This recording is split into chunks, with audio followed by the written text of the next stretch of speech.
Good morning and welcome to the Albion. Today's topic is, are new free trade treaties necessary for Mexico? To answer this question, we have four guests.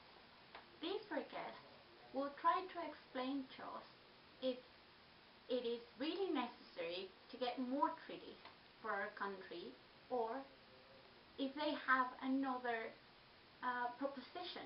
We have four guests, being a sociologist, a customs agent, a historian, and a sociologist. The sociologist will try to explain to us the social affectations or the implications that the treaties had in our today's world. Our historian will give us all the history behind treaties and the economic aspects. The businessman is going to give us his perspective of the treaties applied in their business, and our customs agent is going to explain to us the most important aspects of NAFTA and the European Union Free Trade Agreement. To begin with, we have the presence of our historian, the Dr. Alberto Vázquez, which is now in Spain and will give us a bit of his talk. Good morning, Dr. Alberto. Hi, Cindy. In the commercial history of Mexico, there are two big periods.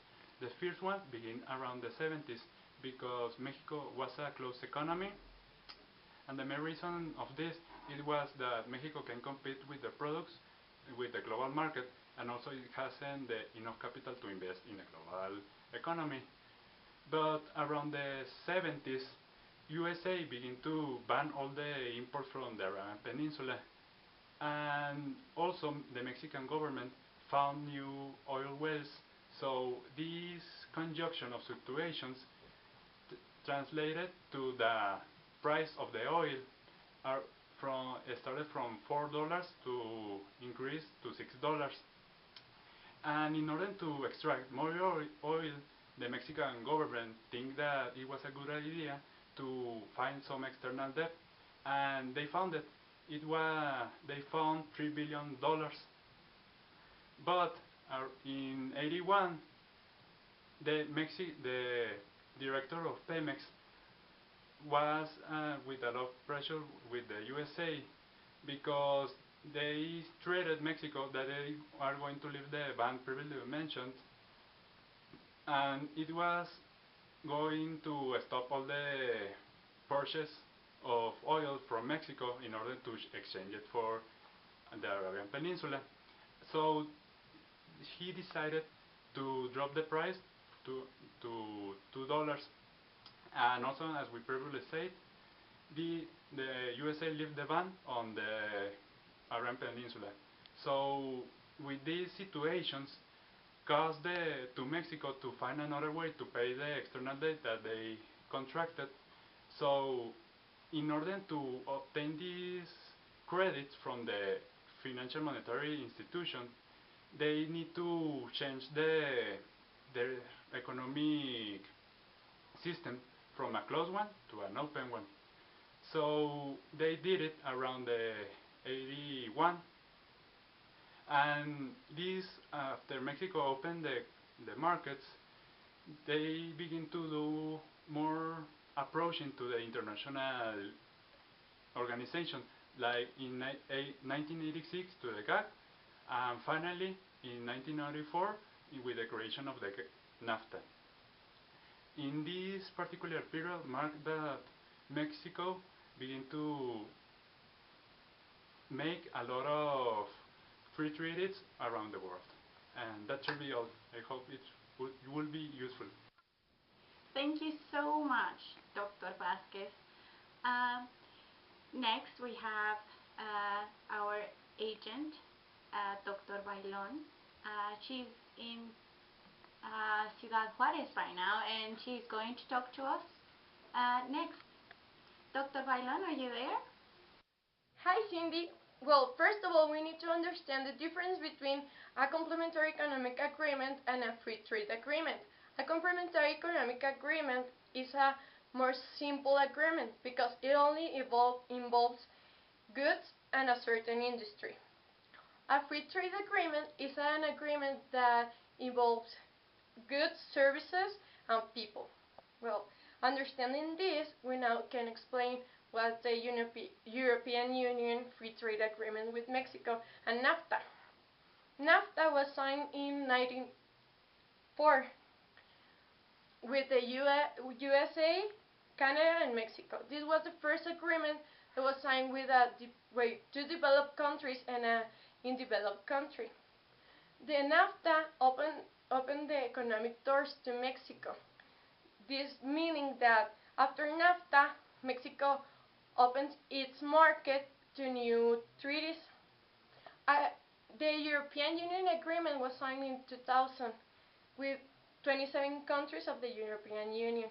This is the second largest agreement Mexico has with the world.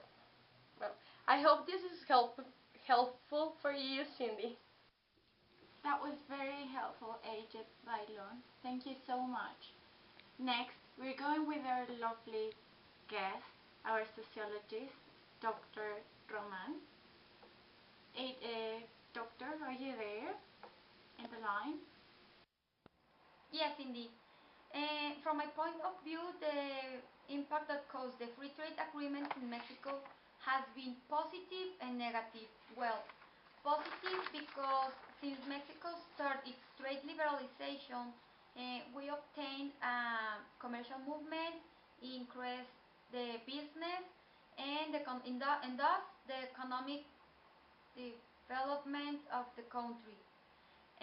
Also can be seen as positive because the increase the competitive spirit of traders, and also can access to a larger market, and buyers also got benefit. For negative impact, there are many barriers and negative comments from traders. When NAFTA was signed, exporters and importers who expect great benefits found with major complications and high costs which affect their sales. Also, small entrepreneurs were affected because they cannot sell or compete with their products in an international market. Thank you, Dr. Nathalie Román. Up next, our businessman invited, Dr. Vázquez, is going to talk to us about the business and the treaties. Hello, Cindy. Well, I'm going to talk about the most important free trade agreement for us, well, to Mexico.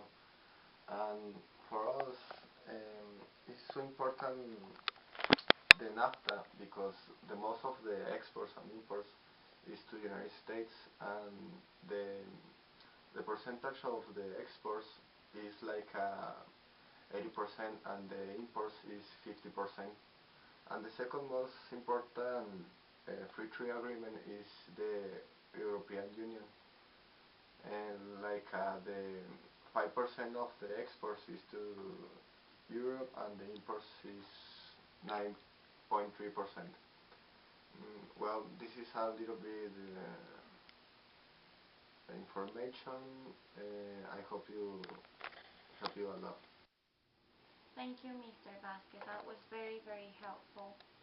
So, we have been talking about this topic with 4 big expositors, and they have been talking with us about this topic. But really, what do you think? Does Mexico need more free trade treaties? Do we need to reconstruct the ones we have?